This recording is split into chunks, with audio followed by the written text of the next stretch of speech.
de Romains. Alléluia. Romains chapitre 8. Et on va lire le verset 16 à 17. Romains chapitre 8, verset 16 à 17. Gloire au nom du Seigneur. Si vous y êtes, dites Amen. Si vous n'y êtes pas, dites j'arrive. Je ne sais pas si un huissier pourrait vérifier en bas s'il y a peut-être de l'eau au frigo ou bien peut-être m'apporter un verre d'eau s'il n'y en a pas. Romains 8, 16 à 17. Amen. Et la Bible déclare, l'Esprit lui-même rend témoignage à notre esprit que nous sommes enfants de Dieu. Et ça c'est le grand E et le petit E. L'Esprit de Dieu rend témoignage à ton esprit que tu es un enfant de Dieu. Amen. Or, si nous sommes enfants, nous sommes aussi héritiers. Héritiers de Dieu et co-héritiers de Christ. Si toutefois nous souffrons avec lui afin d'être glorifiés avec lui. Vous savez, la première partie, quand on dit on est enfant de Dieu, tout le monde veut réclamer cela. Mais la deuxième partie, quand on parle de souffrance, c'est une autre chose. Mais si Paul a parlé de enfant de Dieu dans le verset 17, le verset 16, c'était tout simplement pour montrer le point du verset 17. Et ce point-là, c'est que étant un enfant de Dieu, tu vas hériter de ce que Dieu a pour toi. Si Dieu a de la souffrance, tu vas souffrir. Mais après cette souffrance, Dieu a également de la gloire pour toi. Amen. Donc, étant enfant de Dieu, il va y avoir la souffrance comme Christ a souffert, mais par la suite, il y aura la gloire comme Christ a été glorifié. Amen. Et avec l'aide du Seigneur, je vais toucher vraiment ce sujet aujourd'hui. Si je dois donner un titre au message d'aujourd'hui, ce serait « La couronne avec la croix ». La couronne avec la croix. Amen. Je n'ai pas dit la couronne et la croix, comme deux choses séparées. Mais la couronne, si tu demandes une couronne, elle vient avec la croix. Amen. On va élever nos voix vers le Seigneur, on va prier. Père, nous venons ce soir te dire merci pour ta présence parmi nous. Merci Père pour tout ce que tu as fait, les choses que nous avons vues et les choses que nous n'avons pas vues. Nous te rendons grâce parce que toutes choses concourent au bien de ceux qui aiment Dieu. Et nous t'aimons ce soir, Seigneur Jésus-Christ. Et nous désirons, Père, que tu nous touches, Seigneur, chacun d'entre nous individuellement. Parle-nous, Seigneur. Parle-nous, Seigneur. Rencontre-nous au lieu de nos besoins. Seigneur, donne-nous, Seigneur, une oreille attentive à ta parole. Donne-nous un cœur réceptif.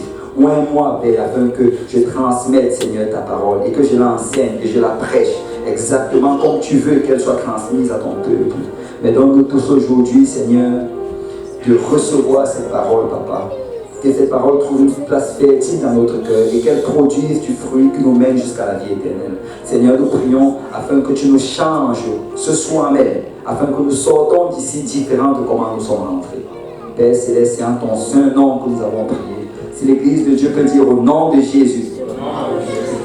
Alléluia. Si on peut le dire avec un peu plus d'assurance, au nom de Jésus. Alléluia. Si on peut battre le main pour le Seigneur encore une fois. Alléluia. Gloire au nom du Seigneur. Gloire au nom du Seigneur. Gloire au nom du Seigneur. Alléluia. Alléluia. Et vous pouvez vous asseoir dans la présence du Seigneur. Alléluia. Et nous rendons grâce au Seigneur pour ce qu'il est en train de faire. Et je sais que plusieurs d'entre nous présentement traversent peut-être des situations difficiles. Plusieurs d'entre nous, comme le frère l'a mentionné tantôt, lors de la louange, plusieurs font face à de l'opposition et le diable veut s'opposer à notre marche avec le Seigneur. Est-ce qu'il y a des gens ici qui sont conscients que nous avons un ennemi? Amen. Nous avons un ennemi. Tout à l'heure, on va dire nous avons un ennemi. Ne sois pas surpris que ce soit difficile de servir le Seigneur. Ce n'est pas par hasard que les choses arrivent. L'opposition, elle est intentionnelle parce que nous avons un ennemi. Amen. Vous savez, souvent, le problème de certaines personnes, c'est qu'ils ne réalisent pas qu'ils ont un ennemi. Et souvent, quand les choses leur arrivent, ils se disent que peut-être ça devait arriver. Et ils ne font rien par rapport à cela. Et ils commencent à refroidir dans leur foi. Mais quand tu sais que tu es un ennemi, quand il te frappe, tu le frappes. Amen. Quand il s'oppose à toi, tu t'opposes à lui. Quand il veut te retenir, malgré cela, tu te lèves et tu continues à servir le Seigneur. Parce que tu sais que tu dois résister à cet ennemi si tu dois servir le Seigneur. Amen. Alors c'est important de savoir que nous avons un ennemi. Vous savez, l'homme a tout inventé pour éliminer la souffrance. Là, on va un peu parler de souffrance. Est-ce qu'il y a quelqu'un ici qui aime la souffrance? Est-ce qu'il y a quelqu'un ici qui n'aime pas la souffrance? Ok, on a la majorité. Bon, il y a certains qui ne savent pas s'ils aiment ou bien s'ils n'aiment pas. Peut-être qu'ils aiment certains types de souffrance. Je ne sais pas. Mais l'homme réellement a tout inventé pour éliminer la souffrance. On a inventé l'anesthésie. Est-ce qu'il y a quelqu'un qui a déjà été sous anesthésie? Ouais, c'est ça beaucoup. Et l'anesthésie, globalement, c'est... En fait, l'anesthésie, moi je ne vois pas ça vraiment quelque chose qui est, pour ça comme quelque chose qui élimine la souffrance. C'est plus quelque chose qui te reporte la souffrance. Quand le médecin il ne veut pas te voir souffrir, il te donne l'anesthésie pour que tu souffres seul à la maison. Parce que quand ça passe, tu ressens tout ce que tu aurais dû ressentir à l'hôpital. Amen. Donc, on a inventé l'anesthésie pour réduire la douleur pendant l'opération. Ils ont inventé le Tylenol pour éliminer toutes sortes de douleurs dans le corps. Il y a des gens aujourd'hui qui sont accros au Tylenol. Dès qu'ils ont mal quelque part, Tylenol. La moindre des choses. Et pourquoi? Parce que on est devenu habitué à ne même pas supporter la moindre douleur. Aujourd'hui, la drogue fait des ravages. C'est la majorité des gens aujourd'hui qui se droguent. C'est pour éliminer une forme de douleur. C'est la drogue réellement, ceux qui la prennent, c'est parce qu'ils veulent éliminer une douleur. Très souvent, c'est une douleur psychologique. Ils ont tellement un mal-être qu'ils prennent la drogue juste pour s'évader. Et ça, c'est vraiment le but de la drogue. Et c'est juste pour ne pas ressentir la douleur. Il y a les gens qui sont accros à l'alcool. Je me rappelle encore quand j'étais petit, on avait un bar à la maison. Et il y a des gens qui venaient chaque soir au bar, ils venaient toujours boire, et souvent ils allaient dire qu'on vient noyer nos soucis. Ils disaient qu'ils noyaient nos soucis. Bon. Je ne crois pas que c'était vraiment noyé, parce que quand l'alcool passait, ils revenaient. Mais le but c'était de ne pas ressentir la douleur. Et tu sais, peut-être ce sont des cas extrêmes, mais même nous, les chrétiens, peut-être qu'on n'est pas accro à l'alcool, à la drogue, mais on a l'habitude également d'éviter toute forme de douleur. Tu sais, il y a des gens ici. Est-ce qu'il y a quelqu'un ici qui se rappelle la dernière fois qu'il a eu faim? Bon, là je ne dis pas la dernière fois que tu voulais manger. Il y a une différence entre avoir faim et vouloir manger. Et laissez-moi vous expliquer. Vous savez, quand on a faim, tu commences à entendre des bruits dans ton ventre et tu commences à avoir des crampes. Vous savez, c'est rare de voir des gens qui expérimentent encore ça aujourd'hui. Parce qu'en fait, les gens mangent tellement qu'ils n'ont plus le temps d'avoir faim. Les gens ne savent plus c'est quoi avoir faim en fait. Donc, je vais vous poser la question. Est-ce qu'il y a des gens qui se rappellent la dernière fois qu'ils ont eu faim? Bon, on a moins de personnes. Mais on est arrivé à ce point où on grignote des choses parce que tu ne veux pas ressentir la faim. Il y a des gens qui se promènent avec, je ne sais pas, des litres d'eau avec eux. Il y a des gens qui ont, je ne sais pas, souvent un gallon d'eau. Ils ont un gros gallon d'eau, souvent c'est même plus lourd que... Bon. Et ils sont toujours en train de boire. Et tu vas dire, est-ce que tu as soif? Bon. Mais on arrive à un point où on fait tellement de choses et on ne veut pas connaître la douleur. Mais vous savez, je ne suis pas en train de dire ici que nous devons aimer la douleur. Amen. C'est naturel de ne pas aimer la douleur. Mais nous devons réaliser qu'il y a certaines choses que si ça doit arriver, on va devoir traverser certaines douleurs. Amen. Bon, je sais qu'on est parmi les jeunes, donc je ne peux pas demander s'il y a quelqu'un qui a déjà accouché. Je sais qu'il y en a certains, mais est-ce qu'il y a des jeunes qui savent c'est quoi l'accouchement? Normalement, tout le monde l'est. Je m'attendais à ce que s'ils demandent, est-ce qu'il y a des gens qui ont déjà accouché, peut-être 2 ou 3 personnes, mais qui savent c'est quoi l'accouchement? Normalement, tout le monde. Voilà. Et l'accouchement, en fait, c'est accompagné de douleur. Amen. C'est accompagné de douleur. Et si tu vas accoucher, même si c'est pas voie, même si c'est pas césarienne, tu te dis, ok, je ne veux pas pousser, on va juste ouvrir mon ventre, et on va me donner le beau enfant. Non, non, tu sais, même pas la césarienne, après ça, c'est accompagné de beaucoup de douleur. Donc accoucher va apporter la douleur. Mais tu sais, si accoucher dans le naturel apporte la douleur, accoucher également dans le spirituel est aussi accompagné de douleur. Amen. C'est si tu vas gagner une âme pour le Seigneur, si tu vas faire un disciple, si tu vas faire quelque chose pour le royaume de Dieu, ça va toujours être accompagné de douleur. Il y aura de la souffrance avec cela. Et pourquoi est-ce que je dis ça aujourd'hui? C'est parce que nous sommes arrivés à ce point-là où nous ne voulons connaître aucune douleur. Et souvent, on va servir le Seigneur avec cette même mentalité, que quand ça devient difficile, on abandonne. C'est le frère Wilderson tantôt, il a raconté son témoignage, tu sais. Il aurait pu regarder cela et dire, oh non, je ne me sens pas bien aujourd'hui, c'est trop difficile. Et il aurait pu peut-être envoyer un message au pasteur, que pasteur, tu chantes aujourd'hui, je ne me sens pas bien. J'allais le chercher chez lui. Et ça devient trop facile. Je ne me sens pas comme aller à l'évangélisation aujourd'hui. Et on reste à la maison. Je ne sais pas, mais je ne me sens vraiment pas comme donner l'étude biblique aujourd'hui. Et on annule. Dans tous les cas, on va se voir la semaine prochaine. Et je ne me sens pas comme loué.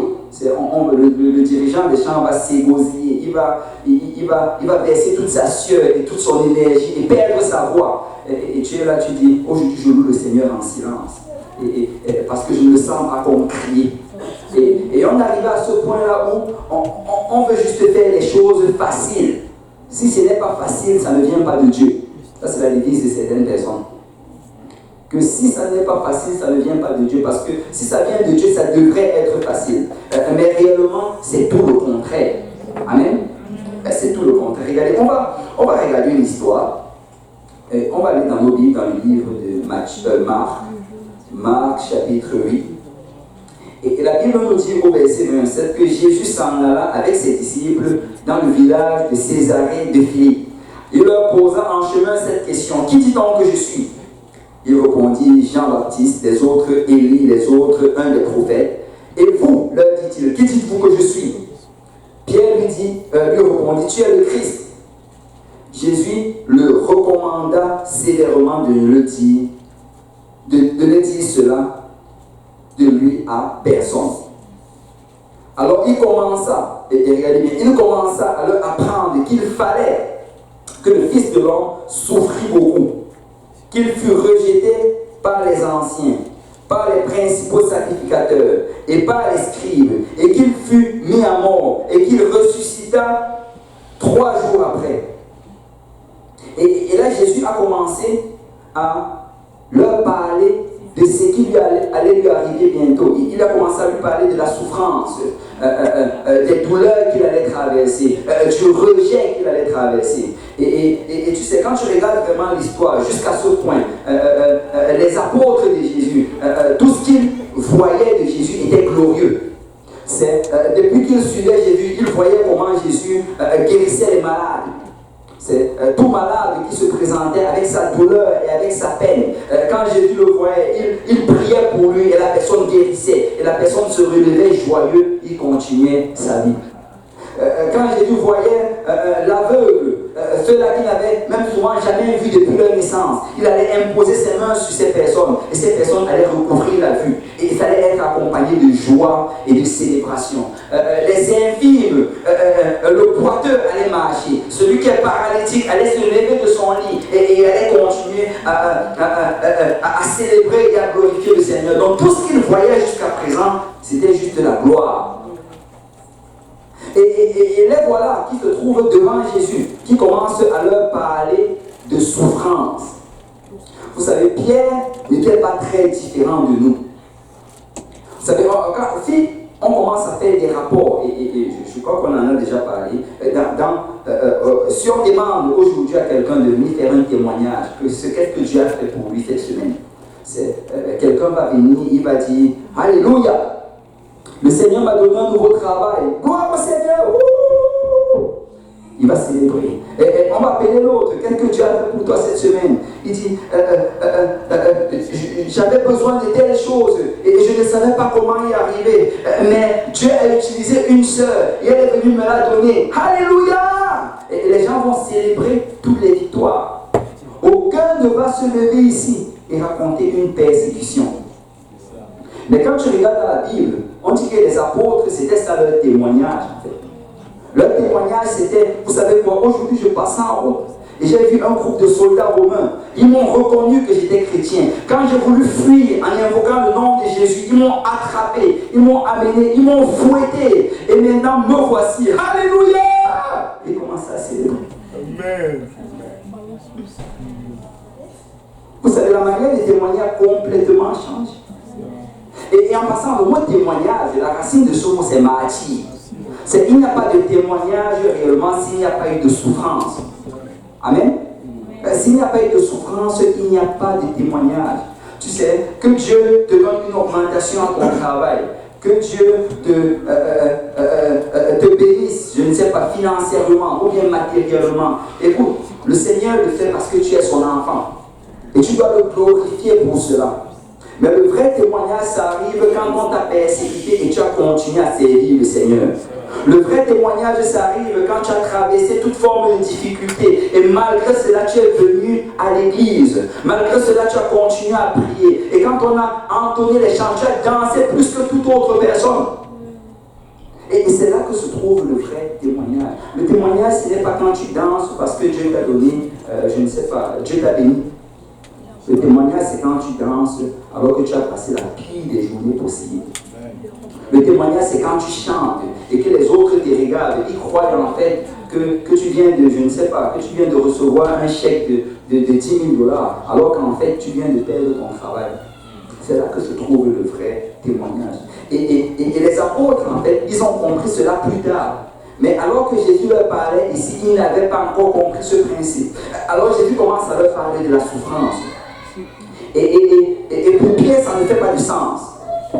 Ça ne fait juste pas de sens. Et là, il ne comprend pas. Parce que normalement, servir Jésus, ça devait signifier que tout devait aller bien. Je ne sais pas s'il y a quelqu'un qui se rappelle qu'il était venu au Seigneur. Il pensait que servir Dieu, ça voulait dire que tout va bien aller. À l'église, tout le monde va m'aimer. À mon lieu de travail, ou bien à mon école, les gens vont mieux m'apprécier parce que je suis une meilleure personne qu'avant. Avant, je les insultais, je faisais le commérage contre eux. Mais aujourd'hui, je prie pour eux. Donc, normalement, ils devraient m'aimer. Mais la chose étrange, c'est que ça va dans le sens opposé. Les gens commencent à te haïr même pour rien. Ma famille devait être contente. Avant, ils ne me voyaient jamais. J'étais impliqué dans tout genre de choses. Et je leur répondais d'une manière très dure et sévère. Mais là, maintenant, rien que quand je dis gloire au Seigneur, c'est comme si je reçois plus de haine qu'avant quand je les insultais. Et là, tu regardes tout ça, tu ne comprends pas. Et Pierre, dans sa confusion, regardez ce qu'il fait. Alors, c'est au verset 32. Il leur disait ces choses ouvertement. Et Pierre, l'ayant pris à part, se mit à le reprendre. Pierre a dit, Seigneur, j'ai dit, viens, puis arrête d'abord les affaires que tu parles à tout le monde, viens, on va parler. Pierre, viens. C'est Jonathan, il va s'appeler Pierre aujourd'hui. Alléluia. Donc, Jonathan va jouer Pierre. Amen. Amen. Il ne s'attendait pas à ça. Alléluia. Mais regardez, voilà, Pierre dit au Seigneur, viens un peu. Dis-moi, viens. Et là, quand le Seigneur s'approche de Pierre, Pierre commence à le réprimander par rapport à ça. La Bible ne nous dit pas exactement ce qu'il a dit. Mais j'imagine que Pierre commence à dire au Seigneur, est-ce que tu penses que c'est vraiment nécessaire? Est-ce que tu crois qu'on a vraiment besoin de souffrir dans ces choses? J'ai bien vu ressusciter les morts. J'ai bien vu guérir les malades. J'ai vu ta puissance. Tu n'as pas besoin d'aller à la croix. Écoute, tu es le roi des rois et le seigneur des seigneurs. Tu peux juste ordonner à Satan qu'il soit lié et jeté dans les temps de feu tout de suite. C'est quoi toutes ces affaires de souffrance? Et vous savez, souvent quand on va servir le Seigneur, il y a cette voix qui va venir. La voix va te demander, est-ce que tu crois que c'est vraiment nécessaire de souffrir ce que tu souffres? Est-ce que c'est vraiment nécessaire que dans ton école, les gens te regardent et que les gens parlent mal contre toi? Est-ce que c'est vraiment nécessaire que quand on te voit et on voit la manière comment tu t'habilles ou bien la manière comment tu agis, on peut réaliser que tu es un chrétien et à cause de ça, ça devient une occasion d'injure et de calomnie? Est-ce que c'est vraiment nécessaire que quand ils font leurs blagues impures, que tu restes et que tu ne ris pas? Et qu'à cause de ça, tout le monde te regarde et tu es comme séparé du groupe. Et si tu regardes vraiment ce que le Seigneur est en train de dire ici, il a dit, je vais souffrir. Et qui dit souffrir, c'est souffrir beaucoup. Regardez bien vos Bibles. Souffrir beaucoup. Vous savez, souvent quand on vient dans le Seigneur, on se dit, on va avoir la couronne. Et on s'élève souvent cela, on va avoir la couronne. Mais le Seigneur dit qu'avec la couronne, ben, il y aura également la souffrance. En fait, tout vient dans un paquet. Vous savez, servir le Seigneur, ce n'est pas comme le buffet. Servir le Seigneur, c'est comme le plat d'hôte. Bon, pour ceux qui vont au restaurant, je crois qu'ils connaissent la différence. Là, je ne parle pas du McDo. Amen. On parle des vrais restaurants. C'est dans les vrais restaurants, tu as le plat d'hôte. Le plat d'hôte, c'est quoi? C'est qu'on te sert une série de plats. Et c'est déjà, tout vient dans le paquet en fait. Tu as l'entrée, tu as le plat des résistances, tu as le dessert et peut-être tu as d'autres choses à côté. Mais tout en fait vient dans le même paquet et tu es censé tout manger. Tu es censé manger l'entrée, le plat des résistances et le dessert. Mais dans le buffet, quand tu arrives au buffet, il y a tout ce qui est là et tu es censé juste prendre certaines choses et manger. En fait, il t'apporte même beaucoup d'eau à boire pour que tu ne manges pas beaucoup. Parce que tu dois juste faire des sélections. Mais le plat d'eau, tu dois tout manger. Et servir le Seigneur, ce n'est pas un buffet. C'est quand tu viens dans le Seigneur, ben, le Seigneur Jésus dit qu'il va y avoir à l'intérieur de ce plat-là la souffrance. Il va y avoir à l'intérieur de ce plat le rejet. Il va y avoir à l'intérieur de ce plat la mort. Donc si tu sers Dieu, ben, tu vas souvent souffrir. Amen. Donc c'est normal que souvent c'est difficile de venir à l'église, mais que tu te lèves, tu viens quand même, parce que je vais quand même souffrir. Amen. C'est normal que quand tu essaies de vivre d'une manière sainte, que certains de tes amis te rejettent, que certains des membres de la famille te rejettent. C'est normal, c'est inclus dans ce plat-là. Le Seigneur l'avait inclus au départ. C'est normal qu'on te tue par les mauvaises paroles, qu'on te tue par la calomnie. Mais le Seigneur dit que si tu fais toutes ces choses-là, à la fin vient la résurrection. À la fin vient la vie éternelle. Et je vais dire à quelqu'un aujourd'hui, tu sais, tu ne souffres pas pour rien. Dieu a une couronne pour toi. Dieu a des projets pour ta vie. C'est la souffrance que nous traversons, l'opposition que nous traversons. C'est inclus dans le plan que Dieu a établi. Et à la fin, nous aurons la victoire. À la fin, nous allons célébrer pendant des années et des années. Parce que peut-être nous avons souffert pour un peu de temps sur la terre. Mais tu sais, pour l'éternité, nous serons dans un lieu de réjouissance. Il n'y aura plus de souffrance, il n'y aura plus d'attaque, il n'y aura plus de problème. Amen. Je crois que Pierre veut déjà aller s'asseoir, mais tu peux attendre. Et là, regardez, là maintenant, je vais vous montrer ce que Jésus a fait. Parce que, prêtez-vous ici, jusqu'à présent, vous avez dormi, réveillez-vous. Ce que toi, ta tête, réveille-toi. Amen. Parce que tu dois saisir cette partie, c'est très important. Regardez, comment faire quand cette voix-là vient? La voix qui nous dit, tu n'as pas besoin de souffrir. La voix qui te dit, si tu es fatigué, juste reste à la maison, tu vas aller la prochaine fois. La voix qui te dit, écoute, tu vas prier une autre fois. La voix qui te dit, tu n'as pas besoin d'aller donner cette étude biblique aujourd'hui. Comment faire quand cette voix qui veut t'éviter la souffrance se présente? On va faire comme Jésus a fait. Regardez ce que Jésus a fait. Donc là, Pierre, tu es prêt? Regardez ce que Jésus fait.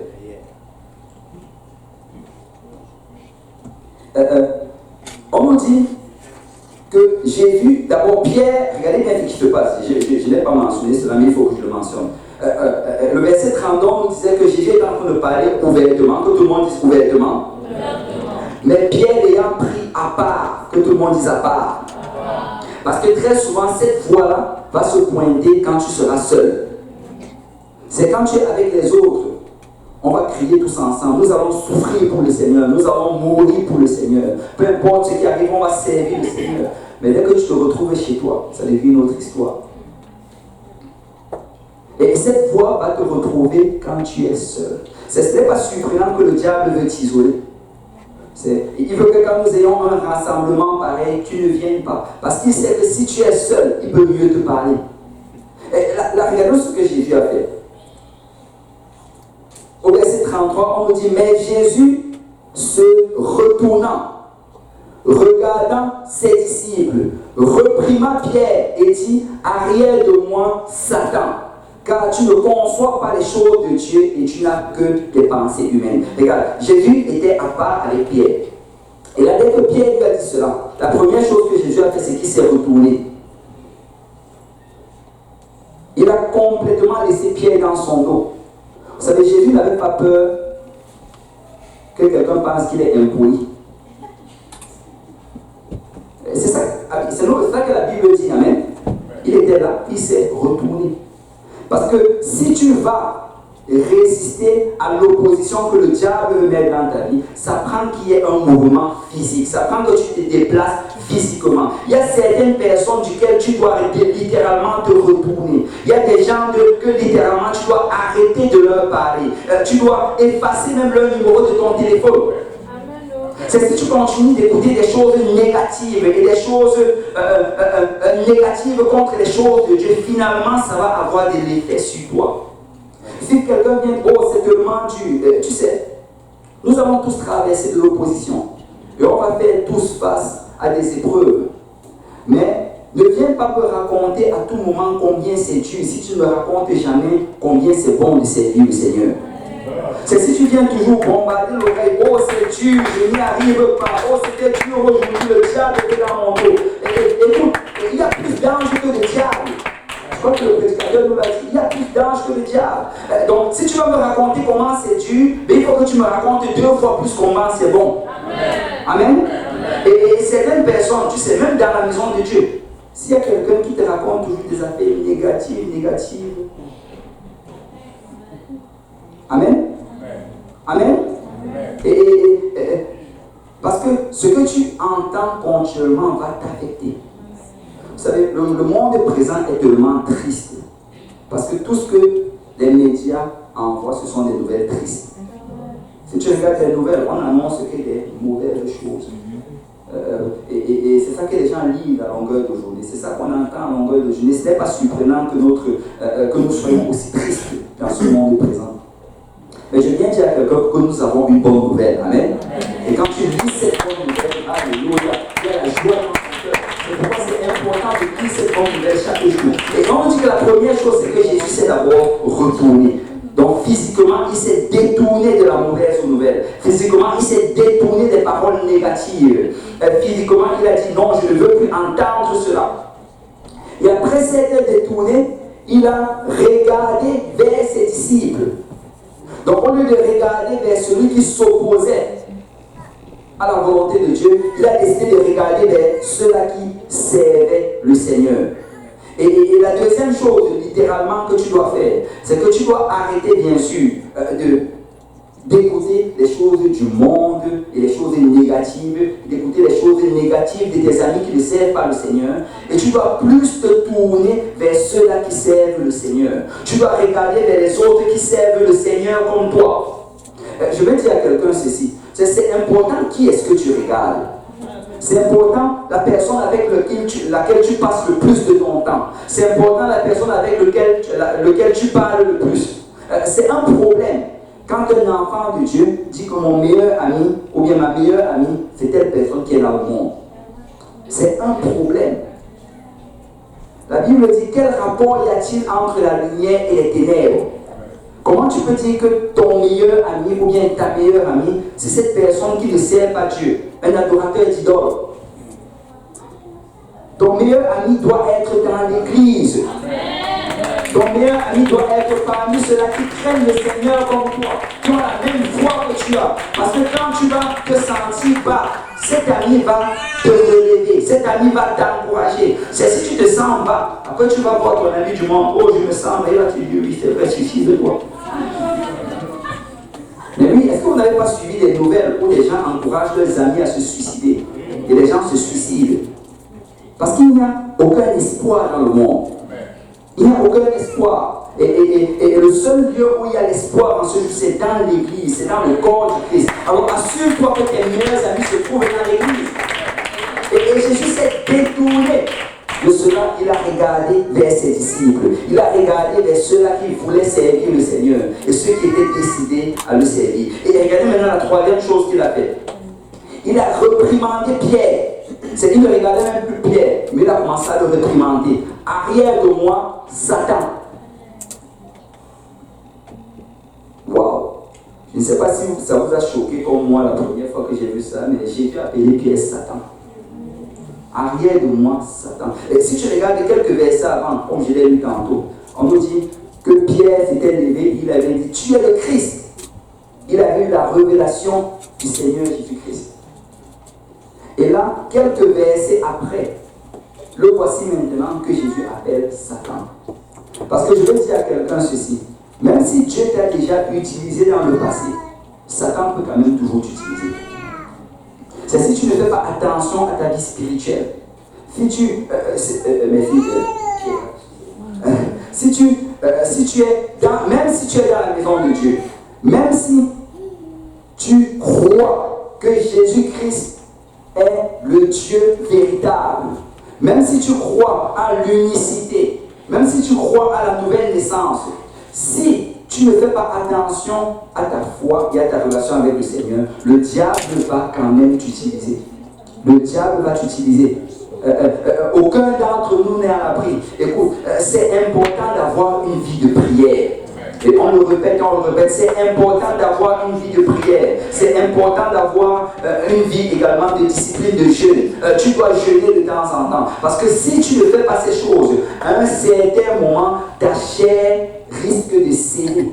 Et elle va ouvrir une porte au diable.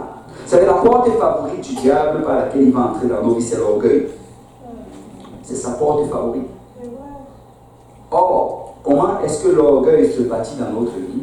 C'est quand nous permettons à la chair d'avoir le dessus. C'est pourquoi on parle de prier.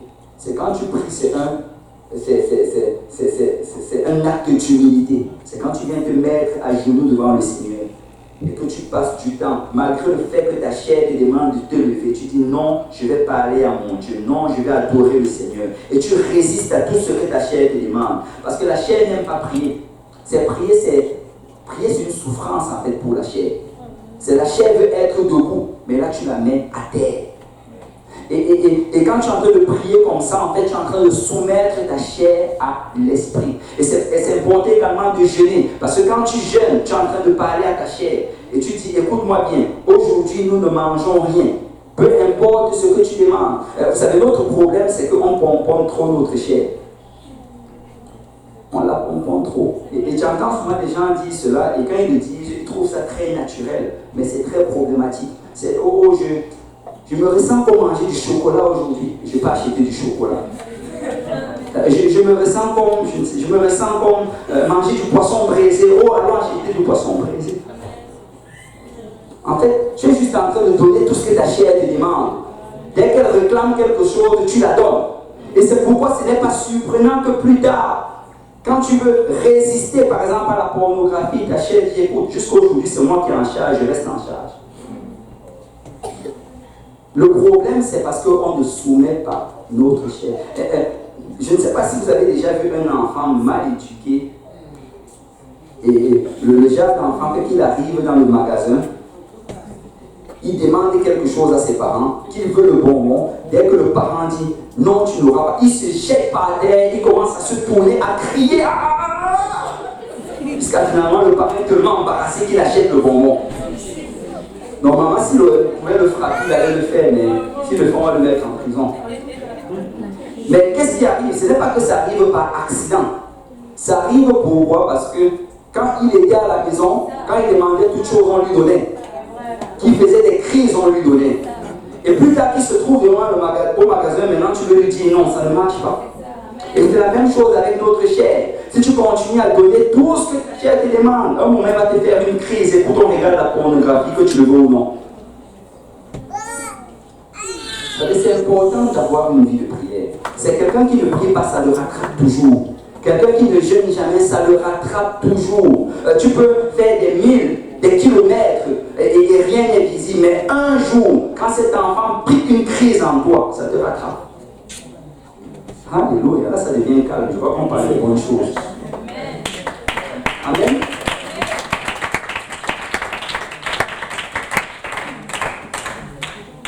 Et Jésus s'est retourné. Jésus a regardé vers ses disciples et il a déclaré: arrière de moi mon ennemi. La troisième chose que Jésus a fait, c'est qu'il a déclaré cela. Parce que ça ne suffit pas juste de se détourner des mauvaises choses. Ça ne suffit pas de regarder vers les bonnes choses. Mais il faut également confesser cela. Il a dit: arrière de moi. Je refuse de céder à cela. Je refuse de céder à la nonchalance. Je refuse de céder à la paresse. Je refuse de céder à l'infidélité.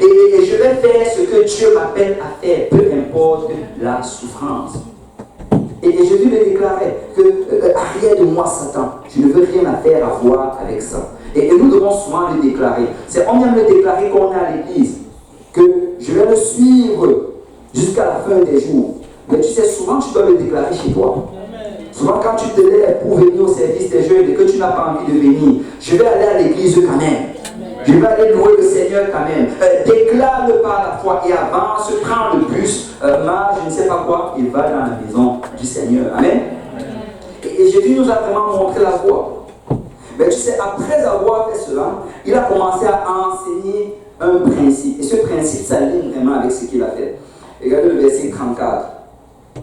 Puis, ayant appelé la foule avec ses disciples, il leur dit: si quelqu'un veut venir après moi, qu'il renonce à lui-même, qu'il se charge de sa croix et qu'il me suive. C'est Jésus a parlé ici de trois choses qu'il faut faire si tu veux le servir. 1. Qu'il renonce à lui-même. C'est quoi renoncer à soi-même? Vous savez, tu peux renoncer à certaines choses. Tu peux renoncer à certaines nourritures. Dis, je ne mange plus telle chose. Tu peux renoncer à certaines activités. Mais ici, on nous parle de renoncer à lui-même. C'est renoncer à certaines activités, tu peux le faire de temps en temps. Mais quand tu renonces à toi-même, tu le fais une seule fois et une fois pour tout. Renoncer à soi-même, ça veut dire littéralement dire: je ne me soumets plus à ma volonté, mais je me soumets maintenant à la volonté du Seigneur. C'est une chose que tu fais une fois pour toutes. Et dès que tu as pris cette décision, peu importe ce qui se présente face à toi, ta décision est déjà prise. Et quelqu'un doit vraiment se décider que je vais servir le Seigneur. Je vais vivre pour Dieu. Je vais vivre pour Dieu. Je crois que ça réveille certaines personnes. Je vais vivre pour Dieu. Amen. Je vais servir le Seigneur. Quelqu'un doit vraiment se décider que je renonce à moi-même. Je ne suis plus en train de chercher juste à me faire plaisir, mais je cherche à faire plaisir au Seigneur. Peu importe la douleur que ça apporte, peu importe la souffrance, peu importe les difficultés, je décide que je vais faire plaisir au Seigneur. Il faut que quand ce jour, quand il va revenir, il me regarde et il dise: bien fait, bon et fidèle serviteur. Ça, c'est littéralement renoncer à soi-même. Et quand vous savez, quand quelqu'un a déjà renoncé à lui-même, c'est très facile de le voir. Si quelqu'un renonce à lui-même, quand on lui enseigne sur la sanctification, même s'il n'aime pas ce qui est enseigné, il le fait pareil. Parce que dans tous les cas, ce n'est pas moi qui j'essaie de faire plaisir. Quand quelqu'un renonce à lui-même, peu importe ce que le pasteur va lui demander de faire, peu importe ce que son dirigeant va lui demander de faire, il va juste le faire. Parce que je ne suis pas en train de me faire plaisir, c'est pour faire plaisir au Seigneur. Mais quand quelqu'un résiste et s'oppose et se justifie et trouve tout genre d'arguments, c'est parce qu'il n'a pas encore renoncé à lui-même. C'est parce qu'il est encore assis sur le trône de sa vie. Mais t'attends que tu descendes de ce trône et que tu permettes au Seigneur Jésus de faire soi. Amen. La deuxième chose, regarde, il dit qu'il se charge de sa croix. Qu'il se charge de sa croix. D'une autre partie, on dit qu'il se charge de sa croix chaque jour. Un chrétien, en fait, chaque matin, quand il se lève, il doit se charger de sa croix. Ça signifie quoi, se charger de sa croix? La croix, c'était quelque chose de lourd, c'était quelque chose de pénible. Et c'était quelque chose que tu ne voulais pas vraiment porter. Et bien, chaque chrétien, chaque matin, il va réaliser que servir Dieu, ben souvent, ça va apporter des difficultés. Tu sais, on va se moquer de moi, on va rire de moi, on va m'opposer dans mon école, dans ma famille, mais j'ai déjà porté ma croix. Et peu importe ce qui arrive, je vais continuer à le servir. Et c'est vraiment ça que Jésus est en train de dire. Vous savez, servir Dieu n'est pas facile. Je l'ai déjà dit. Jésus n'a jamais dit que ça allait être facile. Amen. Il n'a jamais dit que ça allait être facile. Il a dit que ça, c'est le chemin étroit et tortueux. Ça, c'est la voie difficile. Mais, à la fin, c'est la voie de réjouissance. Vous savez, ce que le diable, en fait, c'est qu'il te donne la couronne aujourd'hui. Mais à la fin, ça va être la perdition. Vous savez, les célébrités de notre monde, et certains chrétiens les envient, et c'est vraiment quelque chose de confus pour moi. Quand un enfant de Dieu envie des joueurs de basketball, on les regarde, wow, tel star, je ne sais même plus les noms. Et pardon, ne citez pas les noms parce que sinon on va vous reconnaître. Quel joueur, il est, waouh, tu vois comment il saute, il va te raconter, il saute 2,55 m. Et après, il atterrit et ses pieds se fléchissent à 28 degrés. Et on connaît toutes les statistiques sur ces joueurs. Et on va les glorifier. Et quand on va regarder cela, à un moment, ça va commencer à nous affecter. Et nous-mêmes, on va commencer à les regarder comme nos idoles. Est-ce que vous savez que peu importe leurs statistiques, peu importe leur compte bancaire ou leur popularité, quand ils vont se trouver devant le trône de Dieu, cela ne va compter pour rien. C'est si la trompette sonne là tout de suite. Les noms, pardon, je ne sais pas les noms. Les Stephen Curry, je crois. Je ne sais pas quoi. Toutes ces personnes-là. Imaginez que la trompette sonne maintenant. Et que le Seigneur fait passer toute l'équipe des Lakers devant lui.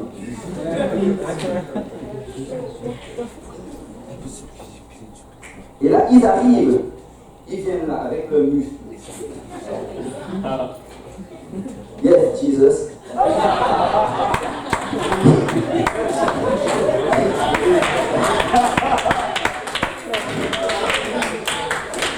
Le Seigneur va les regarder. Et là, ils vont s'attendre à recevoir les honneurs.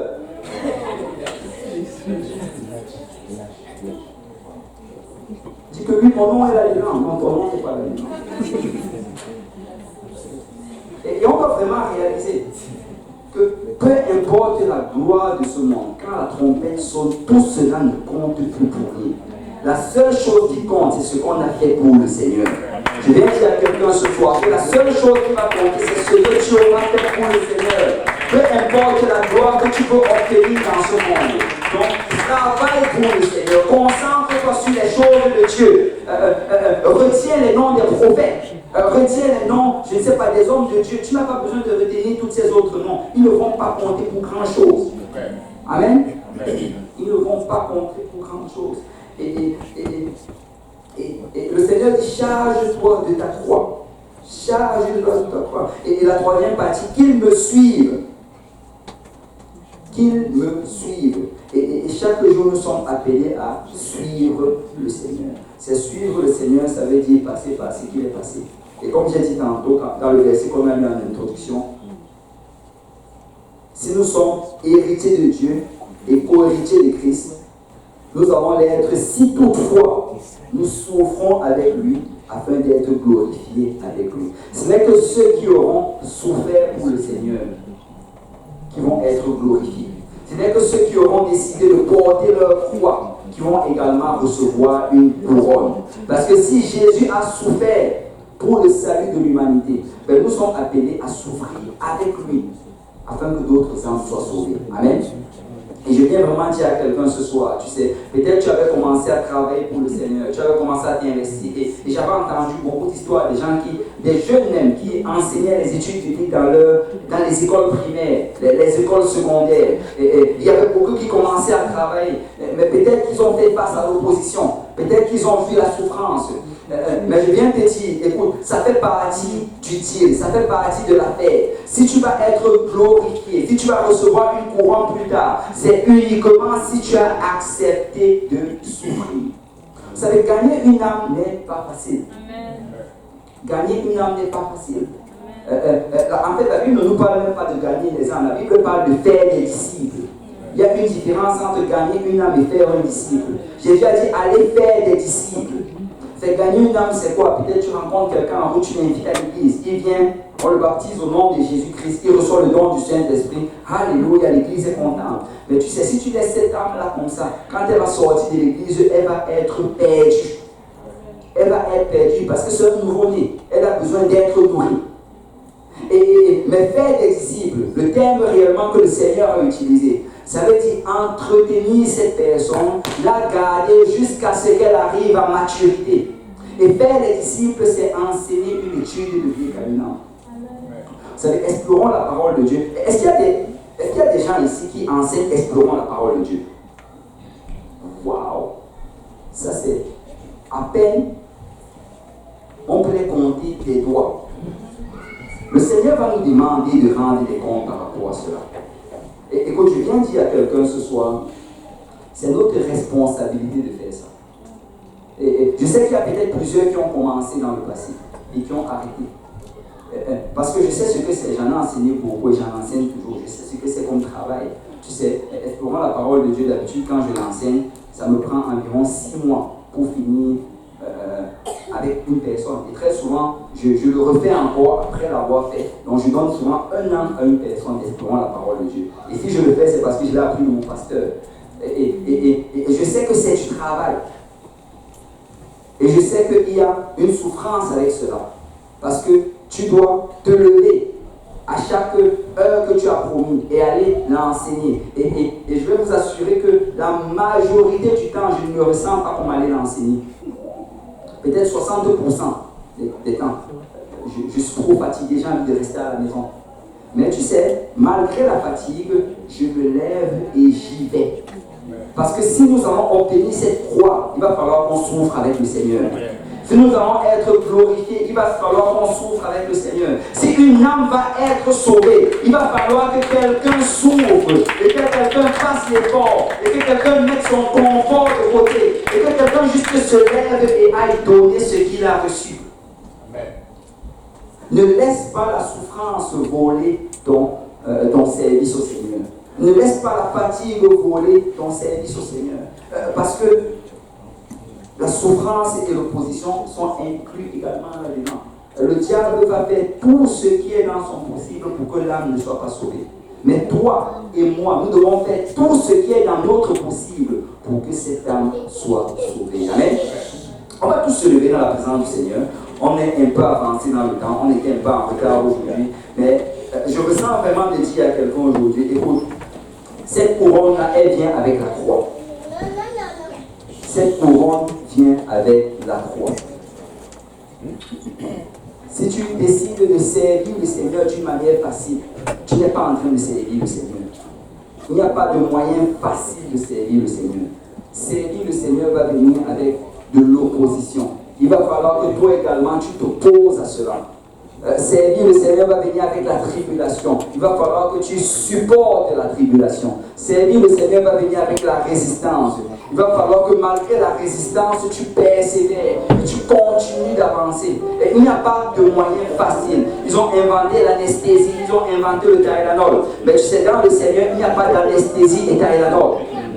Dans le Seigneur, tu vas devoir juste servir le Seigneur tel que le Seigneur l'a fait. Amen. On va prendre le temps quand même de s'avancer. Je sais que plusieurs peut-être veulent déjà partir, mais je veux vraiment nous exhorter. Avançons, nous prenons un peu le temps de parler au Seigneur. Parce que je crois vraiment qu'il y a des gens qui doivent renouveler leur engagement devant le Seigneur. Il y a des gens qui doivent se décider aujourd'hui même devant le Seigneur. Seigneur, peu importe l'obstacle, peu importe l'opposition. Et il y a des gens qui doivent réclamer même leur étude biblique.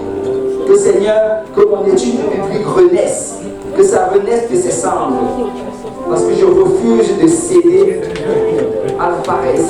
Je refuse de céder à toutes ces choses que le diable met dans ma tête pour me faire croire que servir Dieu devrait être une chose facile. Je refuse de céder à cette opposition spirituelle qui veut voler cette âme-là et l'envoyer dans les temps de feu pour l'éternité. Et je me décide aujourd'hui, Seigneur, de me battre.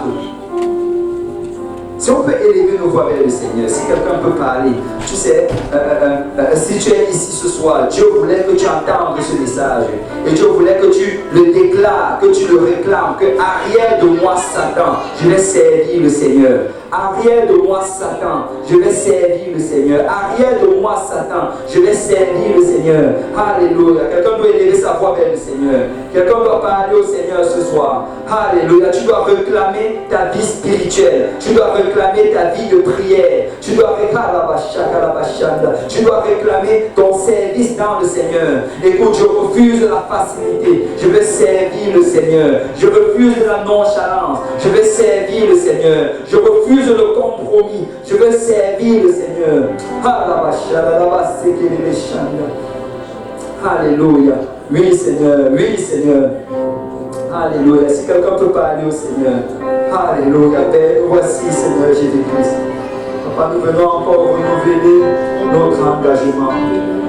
Oh Seigneur, le diable nous a parlé. Satan a mis des paroles dans notre cœur pour nous faire croire que ça devrait être facile, pour nous faire croire que si c'est difficile, nous devons abandonner. Mais nous venons encore, Seigneur, sur la lumière de ton écriture, réclamer au nom de Jésus-Christ que tu renouvelles, Seigneur, nos forces, que tu renouvelles notre engagement, que tu renouvelles, Seigneur, notre service dans le Seigneur, et que malgré l'obstacle ou la difficulté, malgré l'opposition, que nous continuons à avancer et que nous continuons à te servir. Père, je prie, Seigneur, au nom de Jésus, sur toute âme qui se trouve en ce lieu, ceux qui sont sous le timbre de ma voix, même ceux qui nous regardent par Internet. Papa, je prie, Seigneur, afin que tu renouvelles encore notre engagement ce soir. Oh Seigneur, qu'on ne cède pas, Seigneur, au mensonge de Satan. Arrière de moi, Satan. Au nom de Jésus-Christ, je réclame ma vie de prière. Je réclame ma vie avec la parole. Je réclame le jeûne. Je réclame l'intercession. Je réclame l'étude de Dieu. Je réclame le zèle dans le Seigneur. Je réclame une vraie adoration en esprit et en vérité. Je réclame une vraie dévotion dans le Seigneur. Et je refuse de laisser la fatigue voler mon adoration. Je refuse de laisser la nonchalance voler mon service. Je refuse de laisser l'opposition faire, Seigneur, l'opposé de ce que toi tu veux faire dans ma vie. Oh Seigneur, me voici encore ce soir. Je m'offre comme un sacrifice vivant. Et je réalise que le sacrifice, Papa, va endurer de la souffrance. Et j'accepte cette souffrance, non seulement pour la croix que tu veux, pour la couronne que tu réserves pour moi, mais également pour toutes ces âmes, Seigneur. Ces âmes, Père, que tu veux sauver. Parce que je réalise, Seigneur, que je suis le membre de ton corps. Et que si tu vas agir, ça va être au travers de moi. Alors me voici, Seigneur. Me voici, Seigneur. Me voici, Seigneur. Alléluia. Me voici, Seigneur.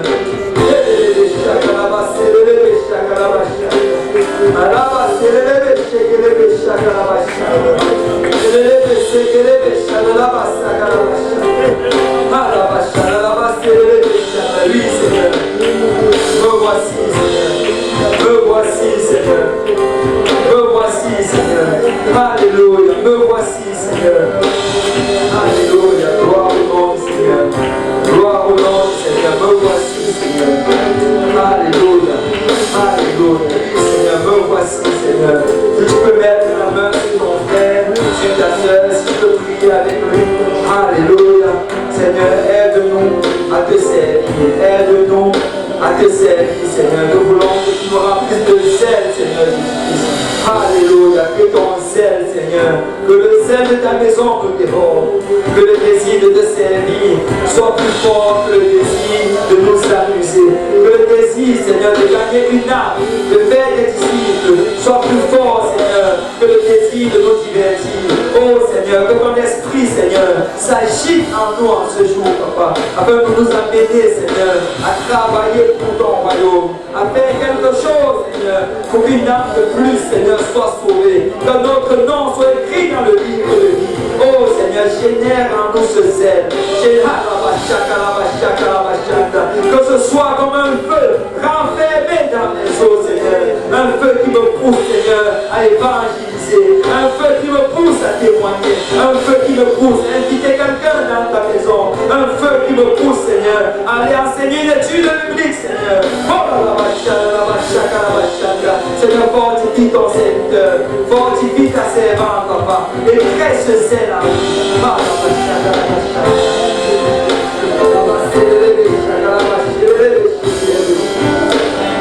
Alléluia, alléluia, alléluia, oui Seigneur, alléluia, alléluia, alléluia.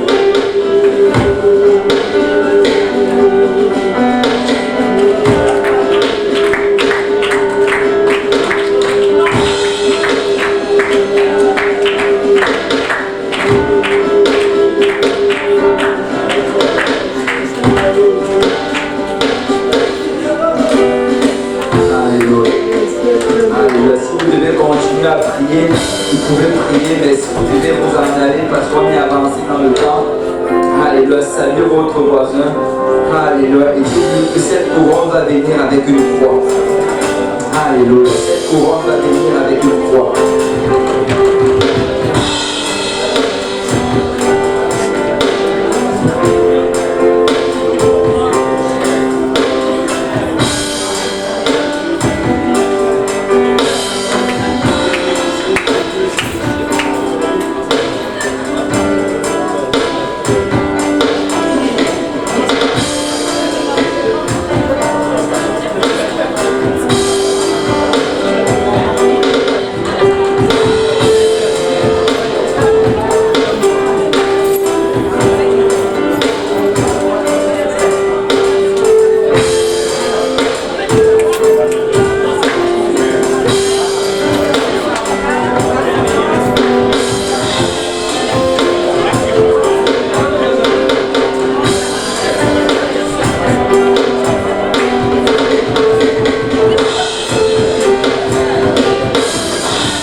ça m'a soulagé que.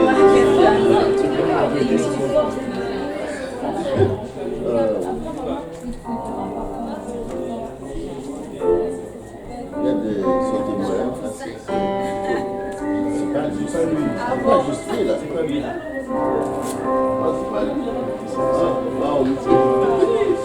C'est moi et du frère là qui chantait là. Ça c'est pas juste lui là. C'est beau ça. Il y a des sœurs. Pourquoi il dit des sœurs? Il y a des sœurs qui c'est voir souvent parce que souvent quand c'est elle pour agir de vous ici. Regarde. Je ne sais pas où si elles sont barrées à Toronto. Elles sont prises là. Il y en a beaucoup. Elles viennent. Il va te ramener chez toi. Pourquoi d'après toi? Est-ce qu'elles ont voyagé en Italie? Non. Pardon, non. Moi, je travaille à 7 heures. Moi, je suis pas. Je pas ça, mais la télé,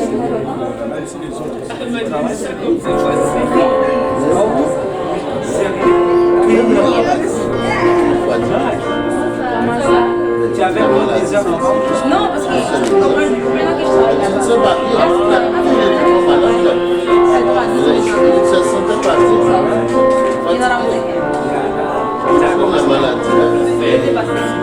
Mais c'est un début. Non, fin août. Non,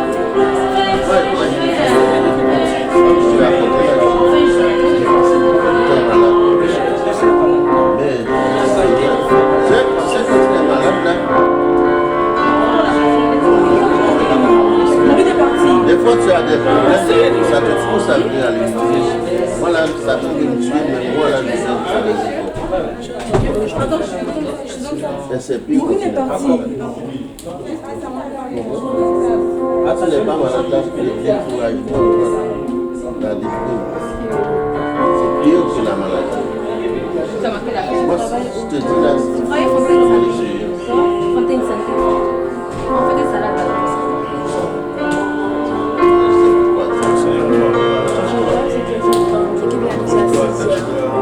la décoration, c'est la plus grande arme. J'ai une soeur, mais je veux prendre une grosse de mais ça me reste. Oui.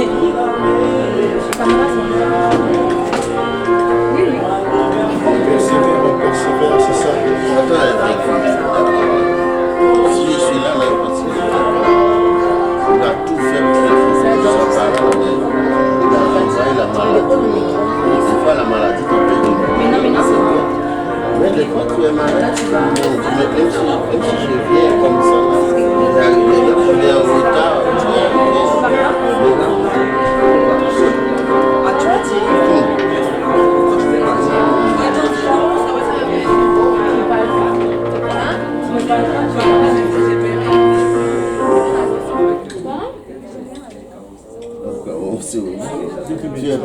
Tu es toujours là, c'est Laurent.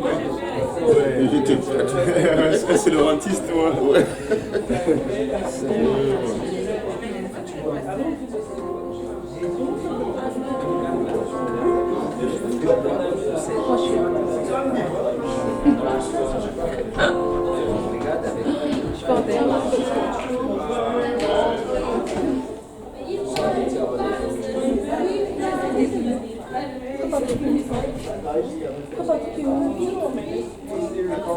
Bon, alors. Il est sorti. Tu penses à comment?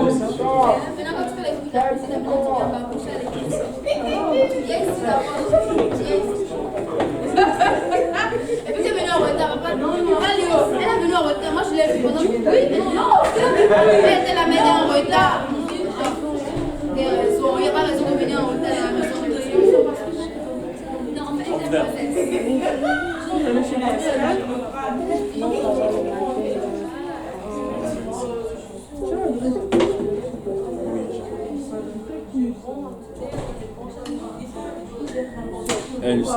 C'est quoi encore? Mais ça finit à quel? Mon racine, on aurait beaucoup. Toi, tu restes jusqu'à quelle heure? Je ne sais pas.